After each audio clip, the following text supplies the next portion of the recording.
are going from Mission, Texas to Reynosa, where I grew up, and then heading to the golf course I grew up playing golf in, so it should be fun. This is a long bridge though. It's weird.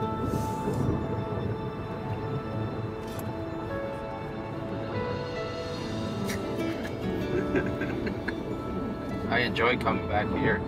It's just I just don't have enough time.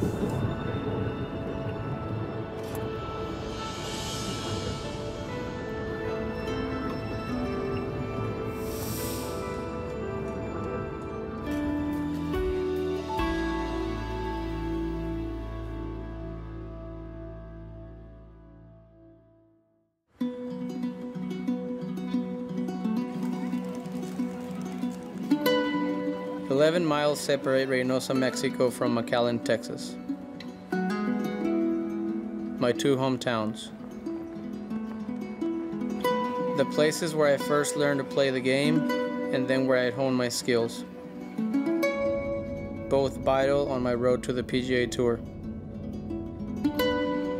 11 miles, but honestly, worlds apart. That's where I grew up. My grandma's house is over here. Everything looks so much bigger now. Obviously, it's been a while since I've paid attention to just everything, to the trees. I played in this little baby park here. When I wasn't playing golf, I was riding my bike in these streets. I had a great time growing up here. It was a lot of fun. A lot of good memories.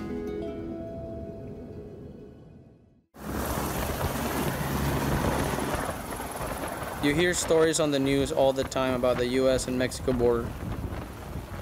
Let's be honest, border security is a deadly serious issue. Customs and Border Patrol sounding the alarm after the third consecutive month of record apprehensions at the southern border.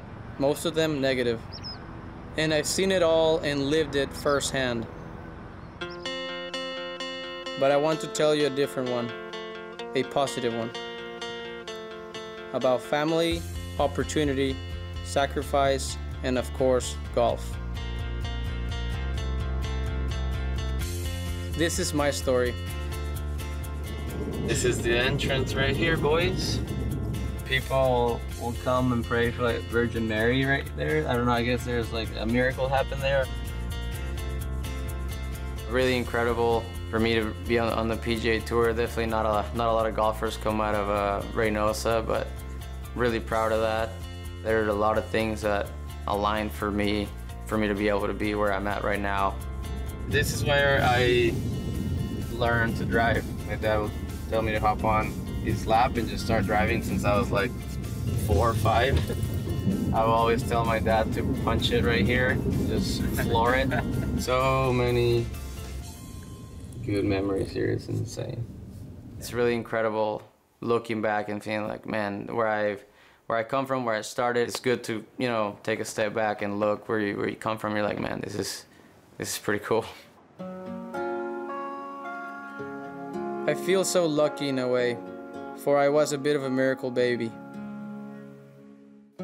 I arrived 10 years after my 2 sisters, so I had plenty of people to take care of me. Siempre dijeron que yo era la madrastra, por ser la mayor. Pero yo le llevo 13 años y Zaira, mi hermana, le lleva 10. Pero siempre hemos sido unidos, siempre nos hemos llevado muy bien los 3. Yo a mis 10 años todavía jugaba con muñequitos y entonces era mi muñequito de ahora sí de carne y hueso y le cambiaba el pañal y le daba el biberón y entonces me encantaba y fue una conexión con él que yo tuve que sentía que yo era su mamá en ese tiempo. My dad, Abraham Sr., had always wanted a son.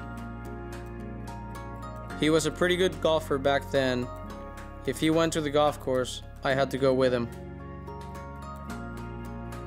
I remember picking up a golf club since I can walk probably. My dad took me to the golf course since I was in diapers. Ever since I have memory, I can just picture myself with a golf club. And the golf course was maybe 20 minutes away outside the city. I played soccer there. I went to the pool and practiced till I got there until it was dark. So I loved it. I mean, I couldn't really make it any better. So this is how we pick up the balls here. You just grab your good old can of whatever your preference is, put it on a stick, and you just go out there and just pick the balls. I'm not very good at it, as you can tell, but you gotta have that flick of the wrist, you know? The funny thing is that I wasn't the best golfer around. I was pretty good, don't get me wrong, but I never really stood out. But I loved the game and loved being with my dad at the golf course. It's not very common in Mexico to have a golf course, and I'm really lucky to be able to grow up here and have the opportunity and the facilities to play. When I think back, I always dreamed of playing on the PGA Tour, just like Tiger Woods. And you want to know the best thing about my family and friends back in Reynosa? They never said I couldn't do it. Never told me my dreams were too big. Era sacrificio porque, te digo, el golf es caro. Entonces, hacemos todo lo posible. No nos importaba por tal de que él anduviera. Porque veíamos que le gustaba y veíamos sus ganas de seguir adelante. When I came to the U.S. for high school, my English wasn't very good. But I knew if I wanted to pursue golf, it had to be in the States. We have about 14,000 people a day come back and forth. We have a lot of kids that live in Mexico, go to school here, public school, because they're dual citizen. They're American citizens and Mexican citizens, so we get all that rich culture for everybody. When Abraham first came to our school, I had heard about him because of the older kids that they knew him. They told me, Coach, you're going to have a young man coming up, and he is the real deal. And sure enough, Abraham showed up, and oh man, sweetest kid you would ever want to meet. And, you know, and he had the game to go along with it. Even though the two towns are very close to each other, there is still some differences in culture. And when you come over from Mexico, in this case Reynosa, to the US, in this case McAllen, you have to adapt. So I'm sure he had some changes and he had to adapt to certain things, but he did a pretty good job, I guess. Before I go any farther in my story, I want to talk about my dad. It's hard to even think about him now that he's gone. But he was my hero and my best friend all at once. He died in 2014, before my career really took off, but he's the biggest reason why. I will give anything to have him with me now, to experience everything that is happening to me. He would have loved it. Si él estuviera aquí, no nos estuvieras entrevistando a nosotras. Nos hubiera robado la cámara y estuviera él hablándote infinidades de cosas de Abraham. Era su máximo, pero sé que desde el cielo lo ve y lo cuida y le echa la mejor porra. Viene de allá. No sé cómo me atravesé ahí en la televisión y me dice Abraham, oye, chaparrita, porque así me decía, oye, chaparrita, dijo, ahí voy a ver a Abraham.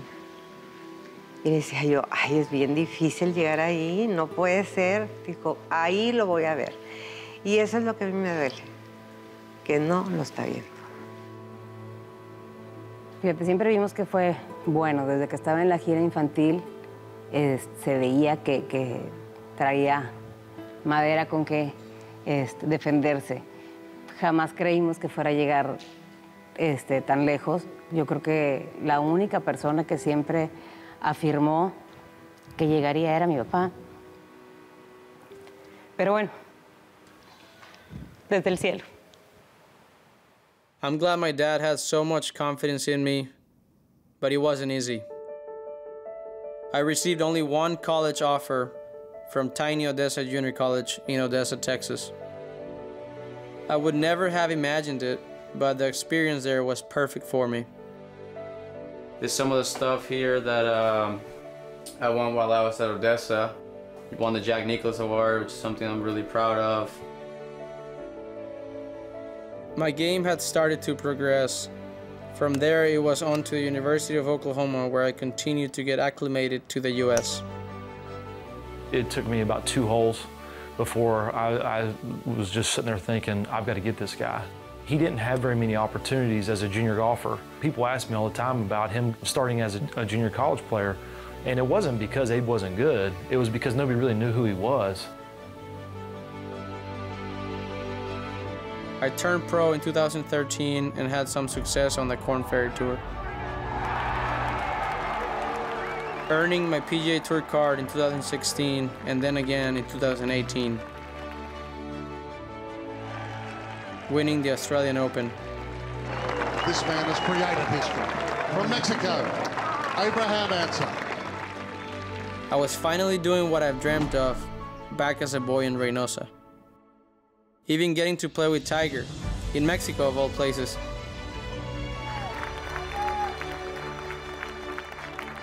It really came full circle for me in 2019.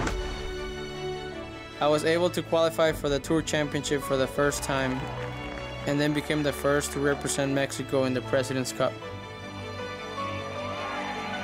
Good putt. Wow, this young man, he's shown us something. Yeah, watch out for him. This man has been on fire.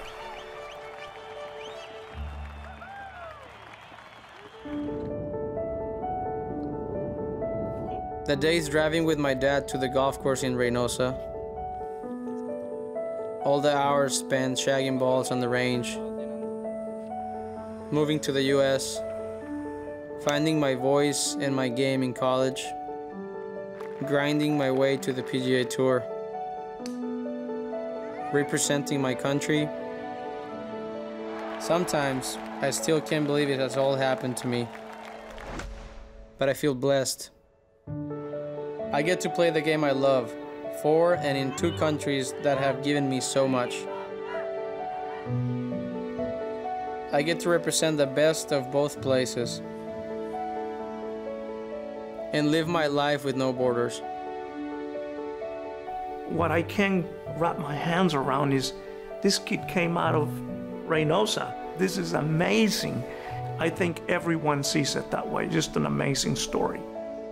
In our areas, none of the cities are really big here, so we compete with the big boys. And when we have a kid that makes it up all the way, that's really something special. It's really neat to see somebody go get at that level and succeed. A lot of hometown pride. Y mi papá decía, es que un día lo voy a ver en la televisión, así como estoy viendo a Greg Norman en su tiempo, cuando ahí va a estar mi hijo. Y nunca perdió la fe, y yo confiaba en lo que él decía. Yo quiero llegar y voy a llegar.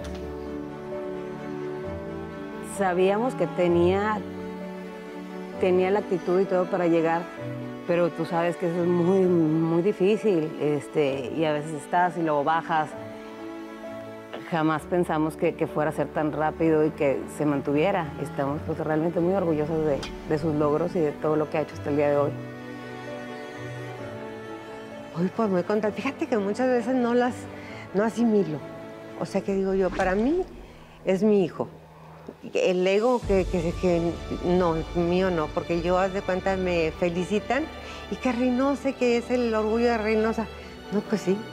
Sí, pero no soy muy expresiva porque yo lo veo mi hijo. In almost 15 years, there's been a lot of just really negative news about border towns, and it's unfortunate. I feel like there's a lot of positives that a lot of people just don't get to see. I'm glad I can, I don't know, help out in a way of like seeing how people can grow up in our border town and kind of work in a nice synergy of playing and growing up in Mexico, honing your game, and then kind of proving it in the US side.